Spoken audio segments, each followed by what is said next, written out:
안녕하세요. 유튜브 채널 미국 주식 이슈워치입니다. 오늘 저희가 아주 깊이 파고들 주제는요. 곧 나스닥 상장을 앞둔 사이버 보안 기업 네티스코프입니다. 네, 티커 심볼은 NTSK가 될 예정이고요.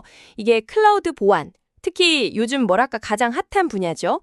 SAC, 즉 Secure Access Service Edge 분야에서 떠오르는 강자로 주목받고 있습니다. 그래서 오늘 관련 이 네티스코프 IPO 투자할 만한 매력이 있을지 어떨지 한번 제대로 파헤쳐 보겠습니다. 사업 모델부터 시작해서 재무 상태, 경쟁 환경, 그리고 제일 중요한 공모 조건까지요. 네, 이걸 다 꼼꼼하게 분석해서 상장 후에 주가가 어떻게 흘러갈지 그 전망에 대한 좀 통찰을 얻어보는 게 오늘 저의 목표입니다. 자, 그럼 먼저 이 네티스코프가 도대체 어떤 회사냐 핵심부터 좀 살펴볼까요? 기본적으로는 클라우드 환경에 아주 특화된 보안 솔루션을 제공하는데요. 이걸 구독 방식으로 파는, 그러니까 사스 기업인 거죠. 이 회사의 핵심은 네티스코프 원이라는 통합 플랫폼이에요. 이게 중요합니다. 경쟁사들 같은 경우는 여러 보안 기능들을 그냥 좀 뭐랄까 이어붙인 듯한 느낌이 없지 않아 있는데 네티스코프는 처음부터 클라우드 보안에 필요한 핵심 기능들을요. 예를 들면 보안 서비스 엣지, SSE나 차세대 SD-WAN 같은 것들을 한 플랫폼으로 아주 깔끔하게 통합 설계했다. 이 점을 강하게 내세우고 있어요. 그럼 이 플랫폼 안에 구체적으로 뭐가 들어있냐? 기능들을 좀 보면요. 기업들이 요즘 클라우드 앱, 사스 정말 많이 쓰잖아요.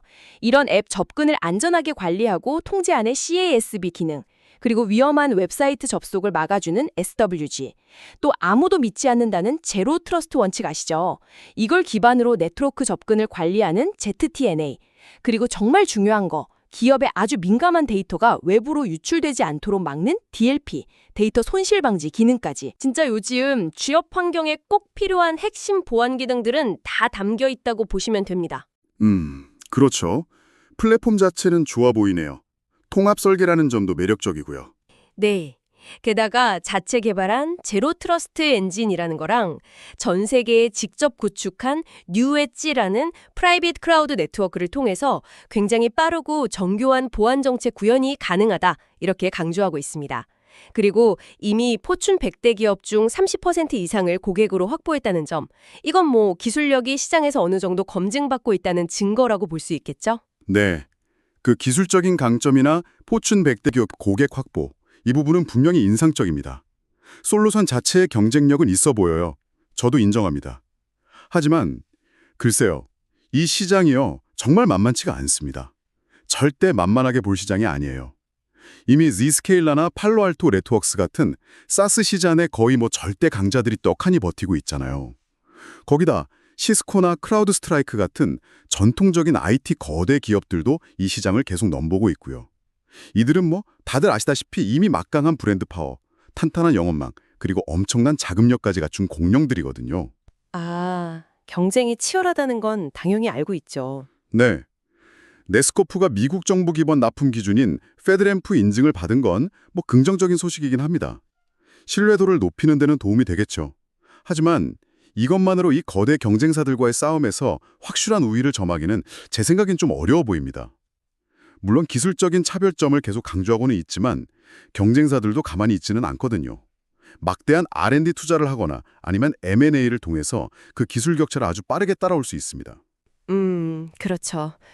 경쟁사들의 추격도 무시할 순 없겠죠. 네, 그래서 네스코프가 지금 가지고 있는 그 기술적 우위라는 게 과연 장기적으로 계속 유지가 될 수 있을지, 그리고 이 거대한 경쟁자들 사이에서 정말 의미 있는 시장 점유율을 확보할 수 있을지는 조금 더 냉정하게 지켜봐야 할 문제라고 생각합니다. 물론 경쟁은 정말 치열합니다. 그건 맞아요. 하지만 네스코프만의 확실한 차별점, 강력한 무기가 있다고 봅니다. 바로 아까 잠깐 언급했던 KASB와 DLP, 그러니까 데이터 보안 분야에서의 독보적인 기술력이에요. 이게 핵심입니다.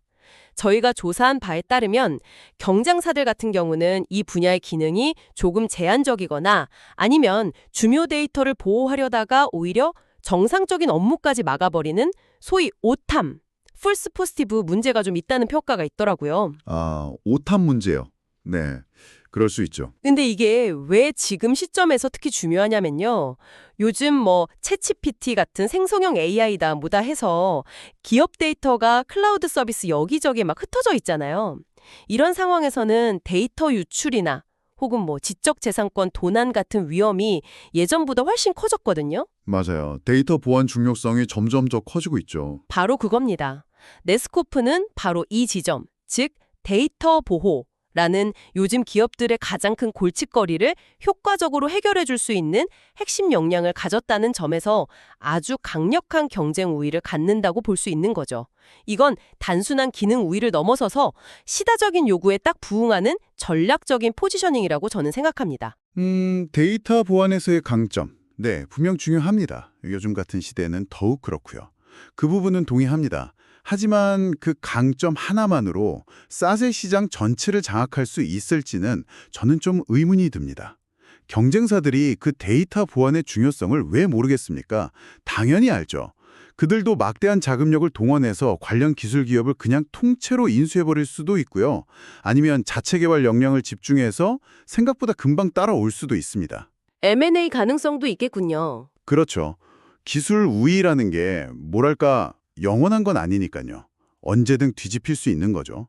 또 한 가지 생각해 볼 점은 네스코프는 경쟁사 플랫폼이 여러 기능을 그냥 이어붙인 것, 스티치드 투게더라고 비판하지만 이걸 반대로 보면요. 그 경쟁사들은 이미 훨씬 더 넓은 제품군과 강력한 통합 생태계를 갖추고 있다는 의미도 되거든요. 아, 포트폴리오 측면에서는 그럴 수도 있겠네요. 네. 고객 입장에서는 특정 기능 하나가 최고인 것보다는 그냥 한 회사 솔루션으로 네트워크부터 클라우드, 엔드포인트 보안까지 싹 다 통합해서 관리하는 게 더 편하고 매력적일 수도 있다는 거죠. 특정 기능의 우위가 반드시 전체 플랫폼 경쟁력으로 이어지는 건 아닐 수 있습니다. 일리 있는 지적이십니다. 자, 그럼 이제 가장 중요한 부분이죠. 돈 문제, 즉 재무 상태를 한번 자세히 들여다보겠습니다. 여기서 네스코프의 성장세가 아주 뚜렷하게 나타나거든요. ARR이라고 하죠. 연간 반복 매출. 이게 구독 기반 비즈니스의 핵심 지표인데 2025년 7월 기준으로 이게 7억 달러를 넘어섰습니다. 7억 700만 달러인데요.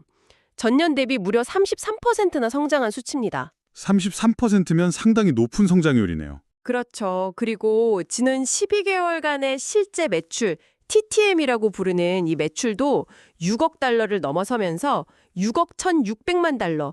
이것도 전년 대비 31% 증가했습니다. 이게 얼마나 빠른 거냐면 경쟁사인 팔로알토 네트워크스의 최근 성장률이 한 15% 수준인 걸 감안하면 정말 거의 2배 이상 빠른 속도로 성장하고 있는 거죠. 오, 성장 모멘텀은 확실히 강하군요. 네. 그리고 정말 주목할 만한 지점이 또 있습니다. 바로 2026 회계연도 상반기, 그러니까 가장 최근 반기 실적인데요. 여기서 처음으로 900만 달러의 영업현금 흐름 흑자를 달성했다는 겁니다. 아, 영업현금으로 먹자요? 네. 이게 왜 중요하냐면 아직 회계상으로는 순손실이 꽤 크거든요. 그런데 실제 영업 활동을 통해서는 돈이 남기 시작했다는, 현금이 회사로 들어오기 시작했다는 아주 중요한 신호입니다. 비유하자면 아직 카드값 갚을 건 많이 남았지만 이제 월급이 생활비보다는 많아지기 시작했다. 뭐 이런 느낌인 거죠. IPO 시장, 특히 공모 시장 투자자들은 이런 실제 현금 창출 능력을 굉장히 중요하게 보거든요. 그렇죠. 손익계산서상 이익보다 현금 흐름을 더 중시하는 경향이 있죠. 맞습니다. 그래서 이게 지속적인 적자 기업에 대한 투자자들의 우려를 조금이나마 덜어줄 수 있는 아주 긍정적인 시그널이라고 볼 수 있습니다. 여기에 더해서요, 기존 고객들이 서비스를 계속 이용할 뿐만 아니라 사용량을 늘리거나 더 비싼 요금제로 업그레이드 한다는 걸 보여주는 지표죠. 달러 기준 순유지율, NRR, 이게 무려 118%에 달합니다. 118%면 굉장히 높은 수준인데요. 네, 아주 높죠. 그리고 고객 이탈이 거의 없다는 것을 의미하는 달러 기준 총 유지율, GRR도 96%로 매우 높습니다. 이건 고객 만족도가 상당히 높고 사업 기반이 안정적이라는 강력한 증거라고 할 수 있습니다. 네, 그 33%라는 높은 성장률하고 첫 영업현금 흐름 흑자 전환, 이 두 가지는 분명히 눈에 띄는 성과입니다. IPO를 앞두고 투자자들에게 어필하기에 아주 좋은 포인트들이죠. 하지만 여전히 막대한 순손실을 기록하고 있다는 점, 이 점은 절대 관가해서는 안 됩니다. 지난 12개월간 순손실 규모가 3억 달러가 넘어요. 3억 1,700만 달러입니다. 매출이 6억 달러 수준인데 손실이 3억 달러가 넘는다는 건 아직도 매출보다 비용이 훨씬 더 큰 구조가 개선되지 않았다는 뜻이거든요.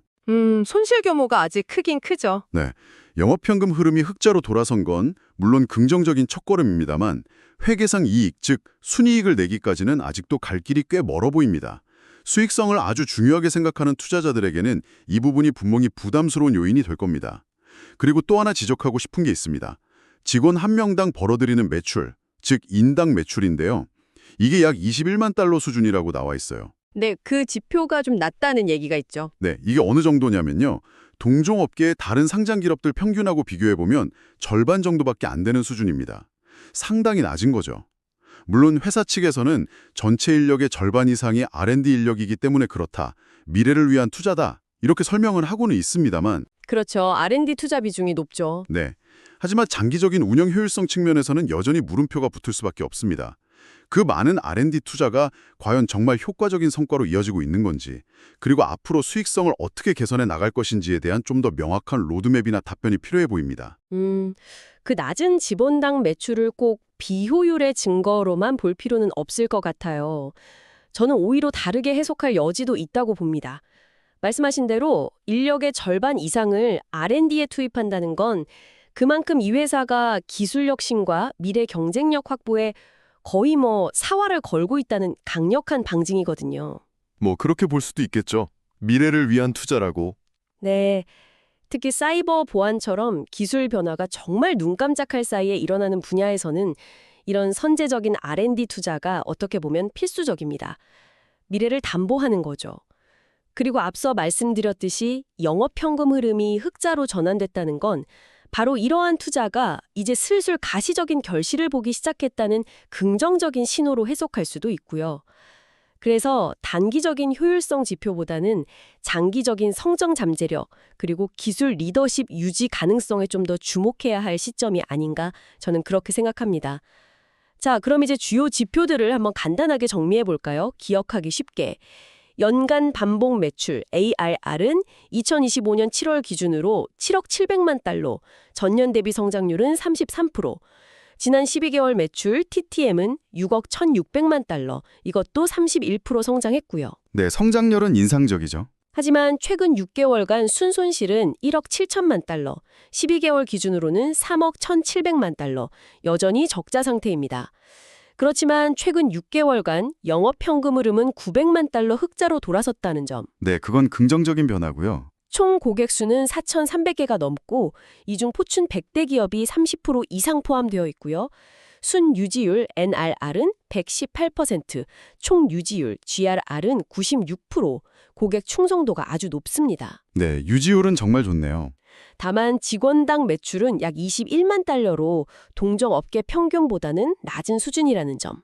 네, 이게 주요 재무 및 운영 지표 요약입니다. 자, 그럼 이제 정말 중요한 실제 IPO 조건하고 가치평가, 즉 밸류에이션 얘기를 좀 해보죠. 투자 결정을 내리는 데 있어서 가장 직접적인 영향을 미치는 부분이 바로 이 부분이니까요. 네, 맞습니다. 이제 돈 얘기죠. 네스코프는 나스닥 글로벌 셀렉트 마켓에 상장하고요. 티커는 NTSK입니다. 공모 희망 가격 범위는 주당 15달러에서 17달러 사이로 제시가 됐습니다. 이걸로 총 4,780만 주를 공모해서 중간값인 16달러 기준으로 계산하면 대략 한 7억 6천만 달러 정도, 우리 돈으로 거의 1조 원 가까운 자금을 조달할 계획입니다. 꽤 큰 규모의 IPO네요. 네, 그렇죠. 여기에 추가로 주관사들이 더 살 수 있는 옵션, 그린슈라고 하죠. 초과 배정 옵션으로 717만 주가 더 있고요. 그런데 여기서 정말 흥미로운 점, 그리고 이번 IPO의 핵심 포인트라고 할 수 있는 부분이 있습니다. 이번 IPO에서 목표로 하는 기업 가치가 최대 65억 달러 수준이라는 건데요. 이게 왜 중요하냐면 2021년에 마지막으로 사모 투자를 유치했을 때 인정받았던 기업 가치가 75억 달러였거든요. 아, 그러니까 이전 투자 때보다 몸값이 낮아진 거군요. 맞습니다.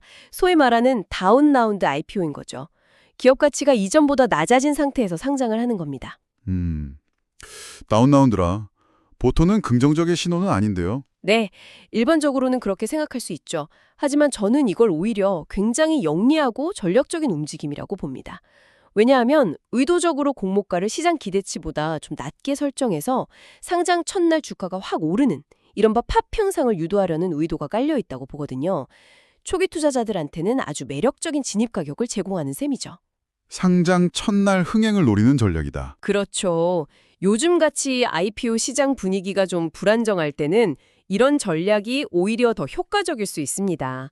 투자자들한테 확실한 초기 수익 기대감을 주는 거니까요.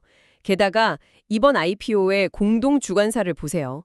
모건 스탠리, JP 모건 같은 월스트리트 최고 수준의 투자은행들이 참여했습니다. 네, 주관사 라인업은 화려하네요. 이들이 괜히 이런 딜에 참여하는 게 아니거든요. 그만큼 이 IPO에 대한 기관 투자자들의 신뢰도나 기대치가 상당히 높다는 걸 보여주는 강력한 시그널이라고 해석할 수 있습니다. 글쎄요, 다운라운드를 그렇게 전략이라고 포장할 수도 있겠지만 일반적으로 다운라운드는 좋은 신호는 아니죠. 2021년하고 지금 시장 상황이 완전히 다르다는 걸 감안하더라도 어쨌든 기업 가치가 과거보다 떨어졌다는 사실 자체가 투자자들 입장에서는 분명히 우려 요인이 될 수 있습니다. 시장 상황 변화 때문만은 아닐 수도 있다. 네, 이게 단순히 시장 상황이 안 좋아서 그런 건지 아니면 회사 내부적으로 뭔가 성장성에 대한 우려가 반영된 결과인지 명확하지가 않으니까요. 좀 찜찜한 구석이 있는 거죠.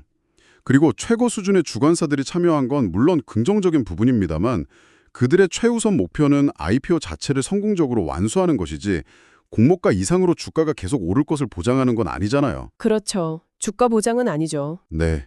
오히려 그렇게 공모가를 낮게 책정한 것이 회사의 진짜 가치에 대한 자신감이 좀 부족한 것 아니냐 이런 식으로 해석될 여지도 충분히 있다고 봅니다.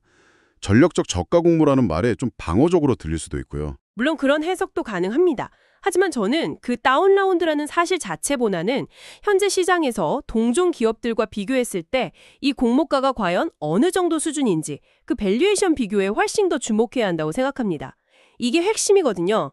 네스코프의 공모가 중간값인 $16 기준으로 계산했을 때 PARR, 그러니까 연간 반목 매출 대비 주가 비율이 약 8.6배 정도 나옵니다. 8.6배요? 네, 8.6배. 그런데 직접적인 경쟁사인 G스케일러의 PARR은 얼마인지 아세요? 거의 19.5배입니다. 2배가 훨씬 넘죠. 와, 차이가 크네요. 그리고 팔로알토 네트워크스도 PARR이 16.25배 정도 됩니다. 이것도 거의 2배 가까이 높죠. 심지어 크라우드 스트라이크는 지난 12개월 매출 기준 PS가 24배가 넘습니다. 자, 비교해보세요. 네스코프의 연간 매출 성장률은 33%로 G스케일러나 팔로알토 네트워크스보다 훨씬 높습니다. 그런데 밸류에이션 배수는 절반에도 못 미치는 수준인 거예요. 성장률은 높은데 평가는 박하다. 그렇죠. 물론 네스코프가 아직 수익을 내지 못하고 있다는 점은 당연히 감안해야 합니다. 그게 디스카운트 요인이죠. 하지만 이 33%라는 강력한 성장성, 사스 시장에서의 리더십 위치, 그리고 이제 막 영업 현금 흐름이 플러스로 돌아섰다는 점 등을 종합적으로 고려했을 때 이 PARR 8.6배라는 할인율은 제 생각에는 너무 과도해 보입니다. 바로 이 엄청난 밸류에이션 격차, 이게 바로 기관 투자자들이 이번 공모에 적극적으로 참여하고 상장 첫날 주가가 동종 기업들 수준으로 빠르게 재평가될 것이라고 기대하게 만드는 가장 강력한 근거라고 저는 확신합니다. 시장이 이 가격을 그냥 내버려두지 않을 거라는 기대감이 아주 큰 거죠. 밸류에이션 갭이 상당히 크다는 건 사실이네요. 그 점은 부인하기 어렵습니다. 하지만 시장이 반드시 그 갭을 그렇게 빠르고 효율적으로 메워줄 것이라고 단정하기는 어렵습니다. 왜냐하면 아까도 말씀드렸듯이 네스코프는 G스케일러나 팔로알토 네트워크스와는 다르게 아직 수익을 내지 못하고 있잖아요. 그렇죠. 수익성 차이가 있죠. 네. 그리고 직원당 매출 같은 운영 효율성 지표도 여전히 낮은 수준이고요. 시장은 이러한 명백한 차이점들을 반영해서 앞으로도 계속해서 상당한 할인율을 적용할 가능성도 배제할 수 없습니다. 즉, 현재 보이는 그 큰 밸류에이션 갭이 어쩌면 시장 참여자들이 보기에는 나름 합리적인 평가의 결과일 수도 있다는 거죠. 경쟁사 수준의 수익성을 확실하게 보여주기 전까지는 말입니다. 시장이 계속 디스카운트를 할 수도 있다. 네. 그리고 또 하나 고려해야 할 점은 거시경제 변수입니다. 요즘처럼 금리 변동성이 크거나 경기 침체에 대한 우려가 계속 나올 때는요. 네스코프와 같이 아직 수익 기반이 약한 성장주들이 시장 전체 분위기에 더 민감하게 반응하는 경향이 있습니다. 아무리 개별 기업의 펀더멘털이나 전망이 좋다고 하더라도 시장 전체의 투자 심리가 위축되면 밸류에이션 상승은 제한될 수밖에 없거든요. 네, 매크로 환경도 중요하죠. 그렇죠. 그러니까 단순히 밸류에이션 갭이 크다는 것만 보고 섣불리 이건 무조건 오른다 라고 생각하고 뛰어들기보다는 이런 외부적인 위험 요인들도 충분히 염두에 두어야 한다는 겁니다. 네, 알겠습니다. 그럼 실제 투자자들의 반응은 좀 어떨까요? 분위기를 좀 살펴볼 필요가 있겠는데요. 저희가 레딧 같은 미국의 대표적인 개인 투자자 커뮤니티들을 좀 살펴봤습니다. 그런데 의외로 이 네트스코프 IPO에 대한 구체적인 언급이나 뜨거운 관심, 토론 이런 것들은 거의 찾아보기가 어려웠습니다. 아, 그래요? 생각보다 조용하군요. 네, 대부분 그냥 IPO 일반론, 예를 들면 상장 첫날 주가 급등락을 이용해서 단타 매매, 플리핑하는 것의 위험성이라든지 아니면 개인 투자자가 공모주 배정받기 어렵다는 불만이라든지 이런 일반적인 이야기들이 대부분이었습니다. 네스코프 자체에 대한 열기는 별로 없었어요. 저는 이런 개인 투자자 열풍 부재 현상이 오히려 긍정적인 신호일 수도 있다고 봅니다. 어떻게 긍정적일 수 있죠? 왜냐하면 이게 투계적인 요인보다는 기업의 본질적인 가치나 기관 투자자들의 수급에 따라서 주가가 좀 더 안정적으로 움직일 가능성이 높다는 것을 시사하기 때문입니다. 예측 불가능한 비이성적인 급등 가능성은 낮추는 대신에 반대로 또 갑작스러운 급락이나 붕괴 위험도 줄여주는 효과가 있을 수 있다는 거죠. 좀 더 펀더멘털에 기반한 주가 흐름을 기대해 볼 수 있다는 겁니다. 일리 있는 해석이네요. 투기 거품에 끼지 않았다는 신호로 볼 수도 있겠군요. 저희가 살펴본 한국 투자자 관련 자료들이나 유튜브 분석 보고서 같은 것들을 봐도 분위기는 상당히 비슷합니다. 주로 전문적인 분석가들이 네트스코프의 S1 서류에 기반해서 재무지표나 성장성, 손실 개선 추세, 그리고 IPO를 통한 브랜드 인지도 제고 효과 같은 것들을 객관적으로 분석하는 내용들이 주를 이루고 있습니다. 아, 한국도 분석 위주군요. 네, 물론 사이버 보안 산업 자체의 성장성이나 안정성에 대한 긍정적인 시각도 존재는 하지만 미국 케이스와 마찬가지로 한국 개인 투자자들 사이에서 이 네스코프 IPO에 대해 어떤 광범위한 투기적 심리가 형성되었다는 징후는 딱히 보이지 않았습니다. 이는 결국 한국 시장에서도 상장 초기 주가 움직임은 개인들의 묻지마 투자보다는 기관 투자자들의 펀더멘털 평가와 실제 수급 상황에 더 크게 좌우될 것이라는 점을 뒷받침하는 결과라고 볼 수 있겠습니다. 개인 투자자들의 열풍이 없다는 게 단기적으로는 주가 급등에 대한 기대감을 좀 낮출 수는 있겠지만 오히려 장기적으로는 더 건전하고 안정적인 주가 흐름을 만들어가는데 도움이 될 수도 있겠네요. 네, 그렇게 볼 수도 있겠습니다. 변동성은 좀 줄어들 수 있겠죠. 자, 그럼 이제 지금까지 나눈 모든 분석 내용들을 종합해서 최종적인 전망을 한번 정리해 보도록 하겠습니다. 먼저 긍정적인 측면부터 요약을 해볼까요? 종합적으로 판단했을 때 네스코프 IPO는 성공 가능성이 꽤 높아 보입니다. 여러 긍정적인 요인들이 많아요.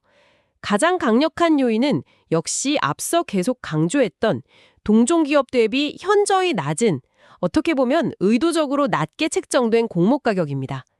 이 밸류에이션 매력이 가장 크다고 봅니다.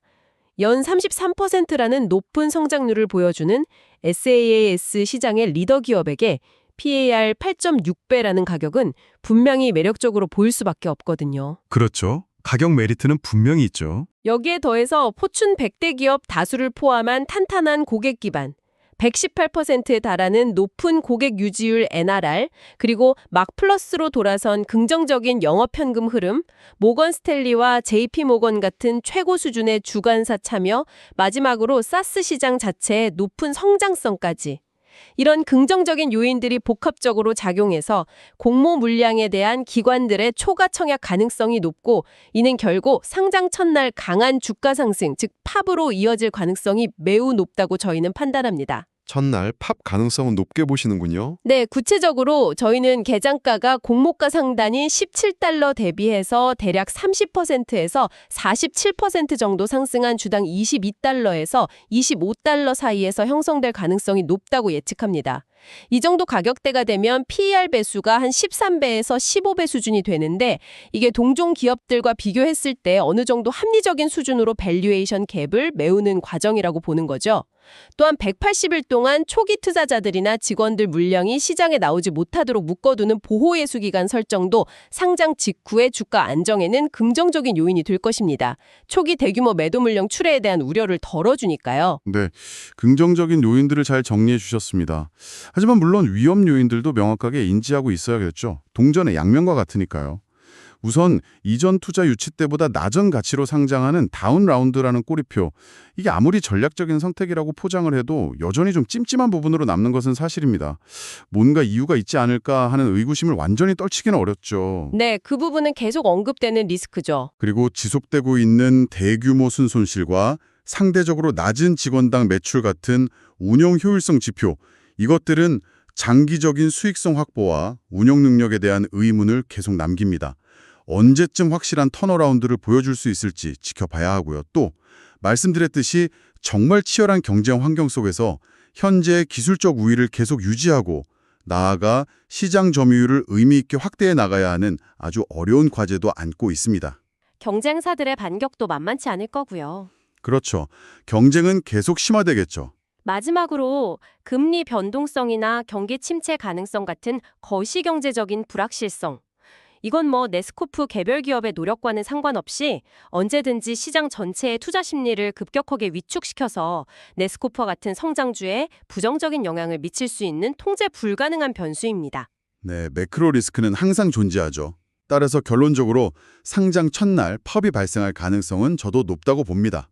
하지만 그 이후의 주가 흐름은 전적으로 이 회사가 얼마나 빨리 그리고 확실하게 수익성을 증명하고 운영 효율성을 개선해 나가느냐에 달려있다고 봐야 합니다. 그렇기 때문에 상장 초기에 나타날 수 있는 높은 변동성에 유의해야 하고요. 특히 첫날 주가가 급등한다고 해서 무작정 추격 매수하는 것은 상당히 신중해야 한다고 조언드리고 싶습니다. 네, 오늘 저희는 곧 상장될 네스코프 티커 NTSK의 IPO에 대해서 정말 깊이 있게 분석을 해보았습니다. 긍정적인 측면과 우려되는 측면을 모두 살펴보았는데요. 요약하자면 네스코프는 빠르게 성장하는 사스 시장의 선두 주자 중 하나로서 강력한 성장세와 차별화된 기술력을 보유하고 있다는 점, 그리고 이번 IPO에서 동종 기업들 대비 상당히 매력적인 낮은 가격으로 상장을 추진하고 있어서 첫날 주가 상승에 대한 기대감을 높이고 있다는 점, 기관 투자자들의 관심도 꽤 높은 것으로 보인다는 점이 긍정적인 포인트가 되겠습니다. 하지만 동시에 아직 해결되지 않은 지속적인 순손실 문제, 상대적으로 낮은 운영 효율성 지표들, 그리고 G스케일러, 팔로알토 네트워크스 등 강력한 경쟁자들이 버티고 있는 치열한 경쟁 환경, 마지막으로 언제든 시장을 덮칠 수 있는 거시경제적 불확실성이라는 위험 요인들도 분명히 존재합니다. 따라서 투자자 여러분께서는 이 매력적인 밸류에이션과 성장 잠재력 이면에 숨어있는 이러한 위험 요인들을 반드시 균형 있게 고려하시는 것이 중요해 보입니다. 앞으로 네스코프가 당면 과제들을 어떻게 해결하고 수익성을 개선하며 경쟁 우위를 지켜나갈지 그 과정을 꾸준히 지켜봐야 할 것입니다. 네, 오늘 저희가 제공해드린 정보는 특정 종목에 대한 매수 또는 매도 추천, 즉 투자 조언이 아님을 분명히 밝힙니다. 모든 정보에 기반한 투자 결정은 전적으로 청취자 여러분 본인의 판단과 책임 하에 이루어져야 합니다. 모든 투자는 원금 손실의 위험을 수반한다는 점을 항상 기억해 주시기 바랍니다. 또한 이 분석 내용은 저희가 입수한 자료들과 AI 기술을 활용하여 생성된 정보에 기반하고 있으므로 실제 시장 상황이나 기업의 세부 정보와는 일부 차이가 있을 수 있다는 점에도 유의해 주시며 감사하겠습니다. 오늘 저희가 준비한 내용은 여기까지입니다. 청취해 주셔서 감사합니다.